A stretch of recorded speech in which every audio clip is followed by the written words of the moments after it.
Con Venezuela, que tú decías, yo creo que debe haber siempre una relación de mucho respeto con todos los países. Con Venezuela no debe ser la excepción. Yo creo que en lo que algunos no estamos de acuerdo es en ese modelo socialista del siglo XXI, que es lo que no queremos para nuestro país, pero las relaciones deben de existir. Y si podemos tener intercambios comerciales y si podemos tener algún beneficio de ese tipo, pues está bien, pero debe ser de mucho respeto y en el que ellos manejan su situación política y económica como quieran y nosotros con la independencia que se requiere. Entonces yo creo que va a ser un momento diferente en la diplomacia del mundo y los países que se logren mover rápidamente, El Salvador ha sido muy rápido en moverse, por ejemplo, con los organismos multilaterales. Y nos movimos muy bien con el BID, nos movimos muy bien con el Banco Mundial y con el Fondo Monetario, y eso nos permitió acceder a Tenemos todo eso. todavía Entonces, buen crédito. Vamos a dejar planteada esa pregunta. No hay desayuno de gratis, ¿no? O sea, obviamente si Estados Unidos nos presta, habrá que pagarle a Estados Unidos. Si nos presta a Venezuela, habrá que pagarle a Venezuela, etcétera. Si nos presta a Brasil, pues Brasil vamos a tener que pagarle de alguna manera. Por lo tanto, es válida la pregunta si, primero, ver si calificamos para estos nuevos préstamos y segundo, cómo se van a pagar. Si tú vas al banco, por ejemplo, lo primero que el banco ve es tus finanzas, y si tus finanzas están mal, están quebradas, entonces de ahí depende si te presta o no te presta, ¿no? Porque tiene que ver si tú le puedes pagar ese préstamo. El Salvador sigue manteniendo una muy buena calificación de riesgo. Hacemos la pausa, regresamos en breve. Bueno, en breve vamos al enlace con la prensa, con la Radio 109, pero antes dejamos pendiente, Luis, voy a escuchar tu opinión y después de Ricardo respecto a este tema sobre que hay que pagar la solvencia que tiene el país. Yo hacía la comparación de que cuando tú vas al banco, por ejemplo, el banco ve si tus finanzas son sanas, son buenas para poderte prestar o si no, no te puede prestar. Por lo tanto, es válida la pregunta si nosotros calificamos y qué posibilidades tenemos después de pagar estos préstamos internacionales. Sobre todo porque es crítica la situación, ¿no?, en el país. Mira, yo creo que hay dos cosas. Uno es que hay fondos concesionales que te los regalan, ¿verdad? Que esas son cosas que se pueden obtener. Y por el otro lado son los préstamos. El Salvador se ha venido desendeudando y ha bajado de un poco más de 40% del PIB de deuda a más o menos 36%. Eso te abre un espacio de cerca de $1.000 millones que, para llegar al nivel anterior, ¿verdad? Entonces, eso te permite, con las condiciones actuales, obtener ese financiamiento. Ahora, lo que en el mundo está ocurriendo hoy en día es que esos límites se sobrepasan porque es una necesidad temporal que hay en todos lados. Ahora, ¿cómo se paga eso a largo plazo? Con más impuestos. O sea, eso es la que no hay, ¿verdad? O sea, tú puedes, para mientras, ir a pedirle prestado a alguien y decirle, mire, yo le voy a pagar, deme 3 años de gracia y después que pase esta crisis le comienzo a pagar. Pero lo que es inevitable es incrementos de impuestos después de la crisis, ¿verdad? Entonces, aquí no hay almuerzo gratis, como tú decías, simplemente tenemos que poder conseguir endeudamiento en este momento y préstamos para poder paliar la situación tan difícil de la gente en extrema pobreza. Te pregunto, por ejemplo, esta inversión, estos préstamos obviamente servirían para dinamizar la economía. Si dinamizar la economía hay una mejor recaudación fiscal, que es lo que no tenemos en este momento. Ha bajado la recaudación fiscal porque está deprimido de alguna manera el sector privado. Si esto es así, si se diera esta dinámica de invertir para luego dinamizar la economía y que haya mejor recaudación fiscal, necesariamente, obligatoriamente vamos a ir a parar a un aumento de impuestos o algún impuesto nuevo como el predial, por ejemplo. Recuerda que hay una parte que va a ir a inversión, que te va a poder producir un retorno a la sociedad, pero no necesariamente incremento de impuestos. Pero hay otra parte que es atender las necesidades de los grupos más vulnerables de la población.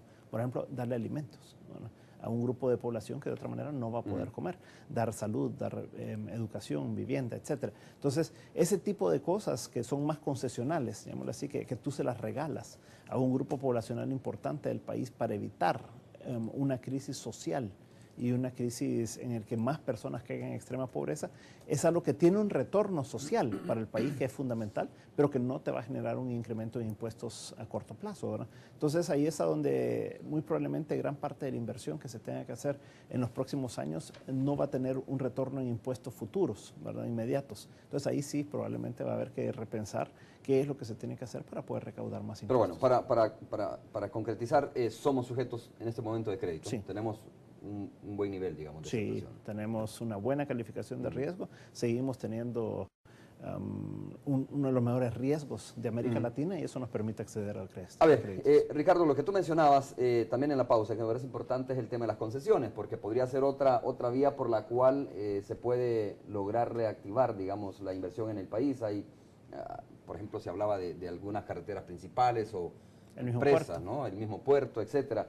hay varios puntos que se pueden concesionar y ¿tú crees que esto sería también importante? Claro, mira, yo creo que en este momento, y quiero ser enfático, el país tiene la capacidad de adquirir préstamos y en este momento, cuando yo hablaba de esta brecha no financiada del orden de los 600 millones para el presupuesto del 2009, para que cuadre el presupuesto. Para que cuadre y que luego para las otras necesidades y si se quiere cubrir parte de lo que el gobierno y el ejercicio pasado no se han pagado, que llegaría todo a los 1.400 millones, yo creo que aquí tienes dos caminos, o subes la carga tributaria o te endeudas.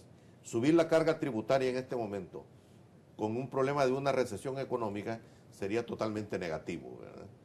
O sea que andaríamos por niveles del 15.8% del PIB o endeudarse a niveles del 41% del PIB. Que esos son los caminos y el más recomendable en este momento es endeudarse. Y esto va a implicar sanear las finanzas públicas para tener la solvencia necesaria para atender esta deuda futura que se va a tomar. Pero no todo también debe de ser deuda pública. También puede haber inversión privada, nacional o extranjera, y ahí es donde surgen las concesiones.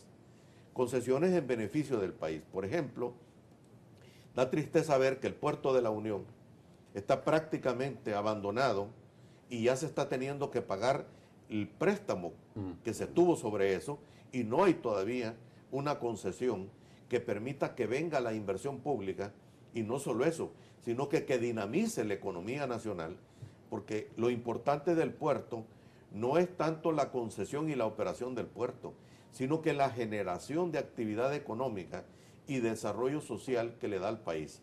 Por ejemplo, otro aspecto de concesión que puede ser importante es el desarrollo del transporte masivo en El Salvador. Hay empresas brasileñas y los bancos internacionales como el Banco Mundial que están interesados en financiar proyectos de esta naturaleza siempre y cuando sean administrados en forma eficiente. El país, por ejemplo, en este momento necesita desarrollar y aumentar su planta energética.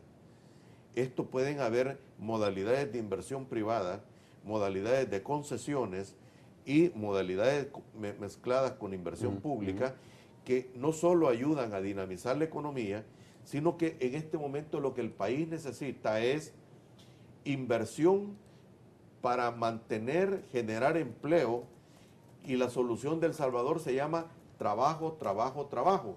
Entonces, en la medida que ya salimos de la incertidumbre político-electoral, si se mantienen reglas claras de medidas sensatas, ponderadas, y se logran acuerdos básicos en este momento, como por ejemplo, una de las medidas que tú me pedías que debería hacerse ya, es sentarse las instituciones, las autoridades públicas y las nuevas del presidente electo con la banca, precisamente para ver un tanto cómo ir generando políticas crediticias, orientación del crédito, ir pensando en la posibilidad de reestructurar créditos antes de que las personas vayan a caer en mora o entrar en problemas de embargos, que la gente pierda su patrimonio. Es decir, son cosas de ver cómo la banca va a acompañar el desarrollo económico que el país necesita,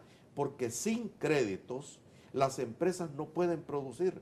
Por el otro lado, tú puedes empezar a pensar en cierto tipo de política fiscal para que aquellas empresas que no tengan que despedir los empleados necesitan algún tipo de apoyo y cobertura para poder mantener esas condiciones de empleo. Y algo que lo platicábamos acá, si ya le dieron al país los 650 millones para pagar la deuda del 2011, que ya salgan a comprar esos bonos, porque al comprar esos bonos ya, por ejemplo, hay entidades como las AFP que quedarían entonces con liquidez y esa liquidez la pueden colocar para hacer inversiones productivas en el país a través de la banca o sectores empresariales en el mercado de valores. Eso hay que hacerlo, pero ya. Ok. Carlos Flores, Luis dice, no he oído hablar mucho de la austeridad y el gasto excesivo de publicidad. Dice, ¿ha sido o no ha sido responsable este gobierno en el manejo de las finanzas públicas? Yo decía, ahora que el crecimiento del 23.6% en el gasto corriente que estamos viendo en enero de este año con respecto a enero del año pasado, denota que hay un exceso de gasto de parte del gobierno. Esto incluye, por supuesto, la publicidad e incluye muchísimos otros. Por ejemplo, hubo un incremento de salarios también en enero, que a pesar que eso ayuda a mucha gente, también ha generado bastante desempleo ahora en un momento como el actual. Entonces yo creo que sí, que es un elemento más que hay que buscar recortar también.